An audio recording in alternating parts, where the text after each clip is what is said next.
ओम शांति 4 ছেপ্টেম্বৰ 2020 সাকাৰ মুৰলী বাবাই কৈছে মৰমৰ সন্তানসকল যেতিয়া তোমালোক ফুল হবা তেতিয়া এই ভাৰত কাইটৰ জংগলৰ পৰিৱৰ্তে সম্পূৰ্ণ ফুলৰ বাগিচা হৈ যাব বাবা আহিছে তোমালোকক পবিত্ৰ কৰি তুলিবলৈ প্ৰশ্ন মন্দিৰৰ যোগ্য হবৰ কাৰণে কোনবোৰ কথাত বিশেষ ধ্যান দিব লাগে উত্তৰ মন্দিৰৰ যোগ্য হ'ব বিচৰা যদি তেন্তে চলনৰ ওপৰত বিশেষ ধ্যান দিয়া চলন বহুত মিঠা আৰু মাৰ্জিত হ'ব লাগে ইমান মিঠা ভাৱৰ হক যাতে আনে তাৰ অনুভৱ কৰিব পাৰে অনেকক পিতাৰ পৰিচয় দিয়া নিজৰ কল্যাণ কৰিবৰ কাৰণে যথা ৰীতিৰে পুৰুষাৰ্থ কৰি সেৱাত লাগি থাকা আজিৰ গীত আছে জগত হলনি হলেও আমি হলনি নহওঁ ওম শান্তি আত্মিক সন্তানসকলে জানে যে পিতাই ব্ৰহ্মা বাবাৰ দ্বাৰা আমাক বুজাই আছে ব্ৰহ্মা বাবাৰ শৰীৰৰ দ্বাৰা বুজাই থাকে আমি এইটো প্ৰতিজ্ঞা কৰোঁ যে শ্ৰীমতত আমি এই ভাৰত ভূমিক পতিতৰ পৰা পাৱন কৰি তুলিম বিশেষভাৱে ভাৰতক আৰু সাধাৰণভাৱে গোটেই সৃষ্টিখনক সকলোকে আমি পতিতৰ পৰা পাৱন হোৱা ৰাস্তা দেখুৱাওঁ ইমানখিনি চিন্তা প্ৰত্যেকৰ নিজৰ বুদ্ধিত ৰাখিব লাগে পিতাই কয় ড্ৰামা অনুসৰি যেতিয়া তোমালোক ফুল হৈ যাবা আৰু যেতিয়া সময় আহি যাব তেতিয়া সম্পূৰ্ণ বাগিচা তৈয়াৰ হৈ যাব বাগিচা মালিক বুলিও নিৰাকাৰজনকে কোৱা হয় মালিও নিৰাকাৰজনকে কোৱা হয় সাকাৰক নহয় মালিও আত্মা হয় হৰি নহয় বাগিচা মালিকো আত্মাই হয় পিতাই বুজাবতো নিশ্চয় হৰি দ্বাৰা নহয় জানো হৰি সহিতে তেওঁক মালি বাগিচাৰ মালিক বুলি কোৱা হয় যিজনে এই বিশ্বক ফুলৰ বাগিচা কৰি তোলে বাগিচা আছিল য'ত এই দেৱতাসকল আছিল তাত কোনো দুখ নাছিল ইয়াত এই কাইটৰ জংগলতো দুখ আছে ৰাৱণৰ ৰাজ্য হয় কাইটৰ জংগল হয় তৎক্ষণাত কোনো ফুল হ'ব নোৱাৰে দেৱতাসকলৰ আগত গৈ গায়নো কৰে যে আমি জন্ম জন্মান্তৰ পাপী হয় অজামিল হয় এনেকৈ প্ৰাৰ্থনা কৰে এতিয়া আহি আমাক পুণ্য আত্মা কৰি তোলা বুজি পায় যে আমি এতিয়া পাপ আত্মা হওঁ কোনো সময়ত পুণ্য আত্মা আছিলোঁ এতিয়া এই সৃষ্টিত পুণ্য আত্মাসকলৰ কেৱল চিত্ৰ আছে ৰাজধানী মুখ্যসকলৰ চিত্ৰ আছে আৰু তেওঁলোকক এনেকুৱাকৈ গঢ়ি তোলোতাজন হৈছে নিৰাকাৰ শিৱ তেওঁলোকৰ চিত্ৰ আছে বছ আৰু একো চিত্ৰ নাই ইয়াতো শিৱৰটো ডাঙৰ লিংগ সাজি দিয়ে কয়ো যে আত্মা তৰাৰ সদৃশ হয় গতিকে নিশ্চয় পিতাও এনেকুৱাই হ'ব নহয় জানো কিন্তু তেওঁ সম্পূৰ্ণ পৰিচয় নাই এই লক্ষ্মীনাৰায়ণৰ বিশ্বত ৰাজত্ব আছিল এওঁলোকৰ কাৰণে কতো কোনো ধৰণৰ গ্লানি কথা নিলিখে বাকী কৃষ্ণ কেতিয়াবা দ্বাপৰত কেতিয়াবা কৰবাত লৈ যায় লক্ষ্মীনাৰায়ণৰ কাৰণে সকলোৱে কয় যে স্বৰ্গৰ মালিক আছিল এয়া হৈছে তোমালোকৰ লক্ষ্য উদ্দেশ্য ৰাম কৃষ্ণ কোন হয় মনুষ্য বেচেৰাহঁত একেবাৰে বিবুদ্ধিত পৰি আছে একো বুজিব নোৱাৰে যিসকলে পিতাৰ দ্বাৰা বুজে তেওঁলোকে বুজাবলৈ যোগ্যও হৈ পৰে নহ'লে যোগ্য হ'ব নোৱাৰে দৈৱিগুণ ধাৰণ কৰিব নোৱাৰে লাগিলে যিমানেই নুবুজোৱা কিন্তু ড্ৰামা অনুসৰি এনেকুৱা হ'বই লাগিব তোমালোকে এতিয়া নিজে বুজি পোৱা যে আমি সকলো সন্তানে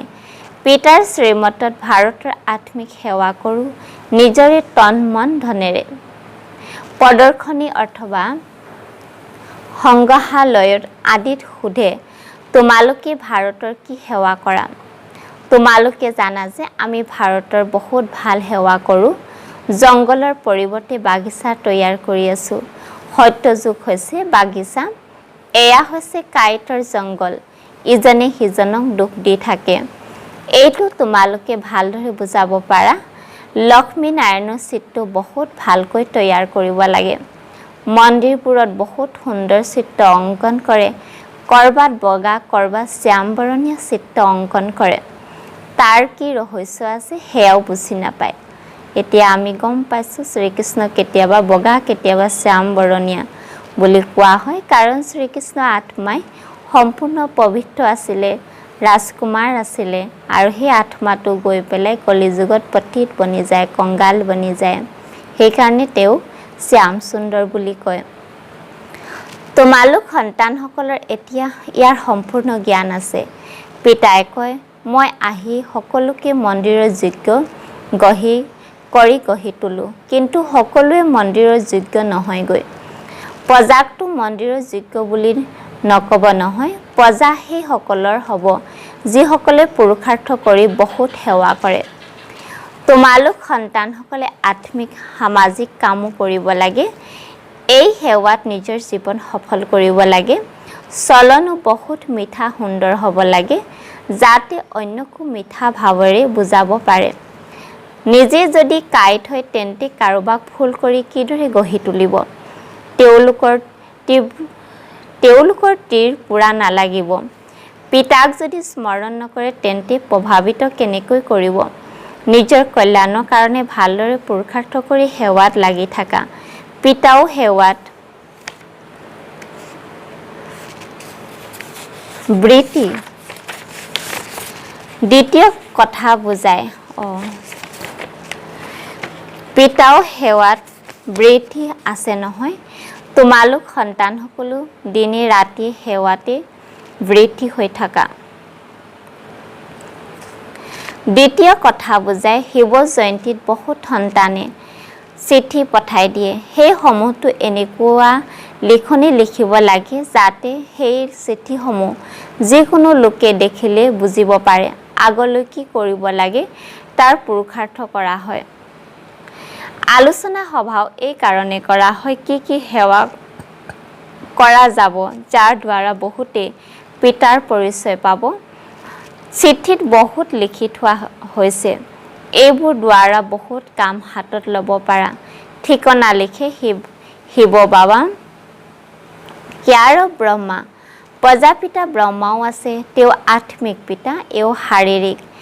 এও দ্বাৰা শাৰীৰিক ৰচনা ৰচা হয়। পিতা হৈছে মনুষ্য সৃষ্টিৰ ৰচয়িতা। কেনেকৈ ৰচনা ৰচে এয়া গোটেই বিশ্বত কোনেও নাজানে। পিতাৰ ব্ৰহ্মা দ্বাৰা এতিয়া নতুন ৰচনা ৰচি আছে। ব্ৰাহ্মণ হৈছে টিকনি, পোনপ্ৰথমে ব্ৰাহ্মণ নিশ্চয় লাগে। এয়া হৈছে বিৰাট ৰূপৰ টিকনি। ব্ৰাহ্মণ দেৱতা ক্ষত্ৰিয় বৈশ্য শূদ্ৰ। প্ৰথমতে শূদ্ৰটো হ'ব নোৱাৰে। পিতাই ব্ৰহ্মা দ্বাৰা ব্ৰাহ্মণ ৰচে, শূদ্ৰ কেনেকৈ আৰু কাৰ দ্বাৰা ৰচিব? তোমালোক সন্তানসকলে জানা কেনেকৈ নতুন ৰচনা ৰচে। এয়া পিতাই তুলি লয়। কল্পই কল্পই পিতা আহি শূদ্ৰৰ পৰা ব্ৰাহ্মণ কৰি তোলে, পুনৰ ব্ৰাহ্মণৰ পৰা দেৱতা কৰি গঢ়ি তোলে। ব্ৰাহ্মণসকলৰ সেৱা বহুত উচ্চ। সেই ব্ৰাহ্মণ লোকসকলে নিজেই পবিত্ৰ নহয়, গতিকে অন্যক কেনেকৈ পবিত্ৰ কৰি গঢ়ি তুলিব? কোনো ব্ৰাহ্মণে সন্ন্যাসীক কেতিয়াও ৰাখি নাবান্ধিব। তেওঁলোকে ক'ব আমিতো হয়েই পবিত্ৰ। তোমালোকে নিজৰ মুখ চোৱা। তোমালোক সন্তানসকলেও কাৰো হাতেৰে ৰাখি বন্ধাব নোৱাৰা। জগততো সকলোৱে ইজনক সিজনক বান্ধে, ভগ্নীয়ে ভাতৃক বান্ধে। এই নিয়ম এতিয়া ওলাইছে। এতিয়া তোমালোকে শূদ্ৰৰ পৰা ব্ৰাহ্মণ হ'বৰ কাৰণে পুৰুষাৰ্থ কৰা, বুজাবলগীয়া হয়। পুৰুষ মহিলা দুয়ো পবিত্ৰতাৰ প্ৰতিজ্ঞা কৰে। দুয়ো ক'ব পাৰে যে আমি এনেকৈ পিতাৰ শ্ৰীমতেৰে পবিত্ৰ হৈ থাকোঁ। অন্তিমলৈকে এই কাম বিকাৰৰ ওপৰত বিজয়ী হৈ থাকিলে তেতিয়া পবিত্ৰ জগতৰ মালিক হবাগৈ। পবিত্ৰ সৃষ্টি সত্যযুগক কোৱা হয়। সেয়া এতিয়া স্থাপনা হৈ আছে। তোমালোক সকলো পবিত্ৰ হোৱা। বিকাৰত অধপতিত হোৱাসকলক ৰাখি বান্ধিব পাৰা। প্ৰতিজ্ঞা কৰি পুনৰ যদি অধপতিত হয় তেন্তে ক'বা তুমি ৰাখি বান্ধাবলৈ আহিছিলা, পুনৰ কি হ'ল? ক'ব মায়াৰ লগত হাৰি গ'লোঁ। এয়া হৈছে যুদ্ধক্ষেত্ৰ। বিকাৰ ডাঙৰ শত্ৰু। ইয়াৰ ওপৰত বিজয় প্ৰাপ্ত কৰিহে জগতজিত অৰ্থাৎ ৰাজা ৰাণী হ'ব লাগে। প্ৰজাক জগতজিত বুলি কোৱা নহ'ব। পৰিশ্ৰমটো ৰাজা ৰাণীয়ে কৰে নহয়, কয়ো যে আমিতো লক্ষ্মী নাৰায়ণ হ'ম। তেওঁলোকে আকৌ ৰাম সীতাও হ'ব লক্ষ্মী নাৰায়ণৰ পাছত তেওঁলোকৰ সিংহাসনৰ ওপৰত বিজয়ী তেওঁলোকৰ সন্তানসকল হয়। সেই লক্ষ্মীনাৰায়ণ পুনৰ পৰৱৰ্তী জন্মত তললৈ গুচি যায়। ভিন্ন নাম ৰূপেৰে সন্তানসকলে আসন প্ৰাপ্ত কৰে, গতিকে উচ্চ নম্বৰত গণনা কৰা হ'ব। পুনৰ জন্মটো লয় নহয় জানো? সন্তানে আসনত বহিলে তেতিয়া সেয়া দ্বিতীয় শ্ৰেণী হৈ যাব। ওপৰসকল তললৈ, তলৰসকল ওপৰলৈ আহি যাব। গতিকে এতিয়া সন্তানসকল যদি এনেকুৱা উচ্চ হ'ব বিচৰা, তেন্তে সেৱাত লাগি যোৱা। পবিত্ৰ হোৱাটো বহুত জৰুৰী। পিতাই কয়, মই পবিত্ৰ সৃষ্টি তৈয়াৰ কৰোঁ। ভাল পুৰুষাৰ্থ কম সংখ্যকহে কৰে। পবিত্ৰটো গোটেই সৃষ্টিখনেই হৈ পৰে। তোমালোকৰ কাৰণে স্বৰ্গৰো স্থাপনা কৰোঁ। এয়া নাটক অনুসৰি হ'বলগীয়া আছে। এইখন খেল ৰচি থোৱা আছে। তোমালোক পবিত্ৰ হৈ যোৱা, পুনৰ বিনাশ আৰম্ভ হৈ যায়, সত্যযুগৰ স্থাপনা হৈ যায়। ড্ৰামাটো তোমালোকে বুজিব পাৰা। সত্যযুগ আছিল দেৱতাসকলৰ ৰাজ্য, এতিয়া নাই, পুনৰ হ'ব। তোমালোক হৈছে আত্মিক মিলিটাৰী। তোমালোকে 5 বিকাৰৰ ওপৰত বিজয় প্ৰাপ্ত কৰিলে জগজ্জিত হৈ যাবা। জন্ম জন্মান্তৰ পাপ খণ্ডন কৰিবলৈ বাবাই যুক্তি দিয়ে। পিতাই এবাৰহে আহি যুক্তি দিয়ে, যেতিয়ালৈকে ৰাজধানী স্থাপন হৈ নাযায় তেতিয়ালৈকে বিনাশ নহ'ব। তোমালোক বহুত গুপ্ত যোদ্ধা হয়। সত্যযুগ হ'বই কলিযুগৰ পাছত। সত্যযুগত কেতিয়াও যুদ্ধ নহয়। তোমালোক সন্তানসকলে জানা, সকলো আত্মাই যি ভূমিকা পালন কৰে সেয়া সকলোবোৰ নিৰ্ধাৰিত হৈ থাকে। যেনেকৈ কাঠৰ পুতলা থাকে নহয়, তেনেকৈ নাচি থাকে। এয়াও ড্ৰামা হয়। প্ৰত্যেকৰে এই নাটত ভূমিকা আছে। ভূমিকা পালন কৰি কৰি তোমালোক তমোপ্ৰধান হৈ গ'লা। পুনৰ এতিয়া ওপৰলৈ যোৱা, সতোপ্ৰধান হোৱা। জ্ঞানটো ছেকেণ্ডৰ হয়, সতোপ্ৰধান হয়, আকৌ অধঃপতিত হৈ তমোপ্ৰধান হৈ যায়। পুনৰ পিতাই ওপৰলৈ লৈ যায়। বাস্তৱত সেই মাছসমূহ সূতাত অৰ্থাৎ বৰশীত ওলমে। সেই সূতাত মনুষ্যক ওলমাব লাগে। এনেকৈ অৱৰোহণ কলা, আকৌ আৰোহণ কলা হয়। তোমালোকো এনেকৈ চিৰি ওপৰলৈ উঠা, পুনৰ নামি আহি তললৈ আহি যোৱা। ওপৰলৈ গৈ পুনৰ নামিবলৈ 5000 বছৰ লাগে। এই 84 চক্ৰ তোমালোকৰ বুদ্ধিত আছে। অৱৰোহণ কলা আৰু আৰোহণ কলাৰ ৰহস্য পিতাইহে বুজাইছে। তোমালোকৰ ভিতৰতো কৰ্মানুসৰি জানে আৰু পুৰুষাৰ্থ কৰে। যিসকলে পিতাক স্মৰণ কৰে তেওঁলোক সোনকালে ওপৰলৈ যায়। এয়া প্ৰবৃত্তি মাৰ্গ হয়। যেনেকৈ দুজনক একেলগে দৌৰালে তেতিয়া দুয়োজনে এখন ভৰি বান্ধি দিয়ে, তাৰ পাছত দৌৰে। এয়াও তোমালোকৰ দৌৰ হয় নহয় জানো? কাৰোবাৰ অভ্যাস নাথাকিলে বাগৰি পৰে। ইয়াতো তেনেকুৱাই হয়। এজন আগবাঢ়ে, দ্বিতীয়জনে ৰাখি দিয়ে। ক'ৰবাত দুয়োজনে বাগৰি পৰে। বাবা আচৰিত হয়। বৃদ্ধসকলৰ কাম বিকাৰৰ জুই লাগে, তেতিয়া তেওঁৰো বাগৰি পৰে। এনেকুৱা নহয় যে তেওঁ বগৰাই দিলে। বাগৰি পৰা নপৰা সেইটো নিজৰ হাতত আছে। কোনোবাই জানো ঠেলা মাৰি দিলেই আমি বাগৰি পৰোঁ কিয়? যিয়েই নহওক, আমি কিয় নাবাগৰোঁ? বাগৰি পৰিলে সকলো নষ্ট হৈ যায়। জোৰেৰে থাপৰ লাগে, পাছত অনুতাপ কৰে, হাড় ভাঙি যায়, বহুত আঘাত লাগে। বাবাই ভিন্ন ভিন্ন প্ৰকাৰে বুজাই থাকে। এইটো বুজাইছে যে শিৱ জয়ন্তী তাৰ বাৰ্তা এনেকৈ পঠিয়াব লাগে যাতে মনুষ্যই পঢ়িলে বুজি পায়। বিচাৰ সাগৰ মন্থন কৰিবৰ কাৰণে বাবাই সময় দিয়ে। কোনোবাই দেখিলে যাতে আচৰিত হৈ যায়। কিমান চিঠি আহে, সকলোবোৰে লিখে বাপ দাদাই। তোমালোকে বুজাব পাৰা শিৱ বাবাক। পিতা হয় ব্ৰহ্মা, দাদা বুলি কোৱা হয়। এজনক কোনোবাই বাপ দাদা বুলি কয় জানো? এয়াতো আশ্চৰ্যজনকৰ কথা। ইয়াত সত্য জ্ঞান আছে, কিন্তু স্মৃতিত থাকিলেহে কাৰোবাক বানে আঘাত কৰিব। বাৰে বাৰে দেহ অভিমানত আহি যায়। পিতাই কয় আত্ম অভিমানী হোৱা আত্মাহে শৰীৰ ধাৰণ কৰি ভূমিকা পালন কৰে কোনো মৰিলেও যাতে কোনো খেয়াল নাহে আত্মাত যি ভূমিকা নিহিত হৈ আছে তাক আমি সাক্ষী হৈ চাওঁ তেওঁ এটা শৰীৰ এৰি আন এটালৈ ভূমিকা পালন কৰিব লাগিব এই ক্ষেত্ৰত আমি কিয়ে বা কৰিব পাৰোঁ এই জ্ঞানো তোমালোকৰ বুদ্ধিত আছে হেও কৰ্মান অনুসৰি বহুতৰে বুদ্ধিটো ধাৰণেই নহয় সেইকাৰণে কাকোৱে বুজাব নোৱাৰে আত্মা একেবাৰে গৰম টাৱা তমোপ্ৰধান পতিত তাত জ্ঞানৰ অমৃত ঢালিলে ধাৰণেই নহয় যিসকলে বহুত ভক্তি কৰিছে তেওঁলোকেহে বানে আঘাত কৰিব পাৰে তৎক্ষণাৎ ধাৰণা হ'ব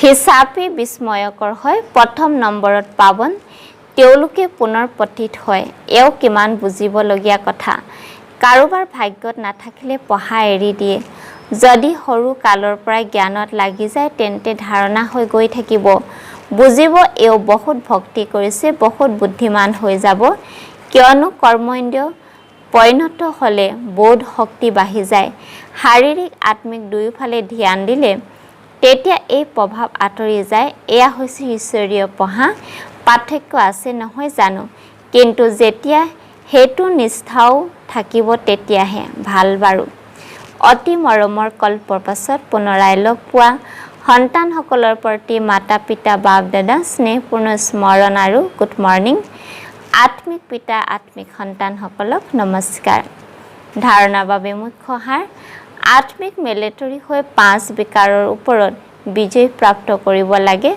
পবিত্ৰ নিশ্চয় হ'ব লাগে শ্ৰীমতত ভাৰতক পাৱন কৰি তোলা সেৱা কৰিব লাগে 2 নম্বৰত কৈছে এই বেহদৰ নাটকত প্ৰত্যেকটো ভূমিকা আত্ম অভিমানী হৈ পালন কৰিব লাগে কেতিয়াও দেহ অভিমানত আহিব নালাগে সাক্ষী হৈ প্ৰত্যেকৰ ভাৱৰীয়া ভূমিকা প্ৰত্যক্ষ কৰিব লাগে বৰদান সমানৰ দ্বাৰা অভিমানক সমাপ্ত কৰোঁতা সদায় বিনয়ী হোৱা যিসকল সন্তান সমানত থাকে তেওঁলোকৰ কেতিয়াও অভিমান আহিব নোৱাৰে তেওঁলোক সদায় বিনয়ী হৈ থাকে যিমান শ্ৰেষ্ঠ সমান সিমানেই হয় মহাশয় বুলি কোৱাত বিনয় সৰু ডাঙৰ জ্ঞানী অজ্ঞানী মায়াজিত বা মায়াৰ বশীৱৰ্তী গুণবান হওক বা কোনো এটা দুটা অৱগুণেই থাকক অৰ্থাৎ গুণবান হোৱাৰ বাবে পুৰুষাৰ্থ হওক কিন্তু সমানধাৰী সকলোকে মান দিওঁতা দাতা হয় অৰ্থাৎ স্বয়ং সম্পূৰ্ণ হোৱাৰ কাৰণে সদায় দয়াশীলো হয় শ্লোগান স্নেহে সহজ স্মৃতিৰ সাধন হয় সেয়েহে সদায় স্নেহী হৈ থাকা আৰু স্নেহী কৰি তোলা ওম শান্তি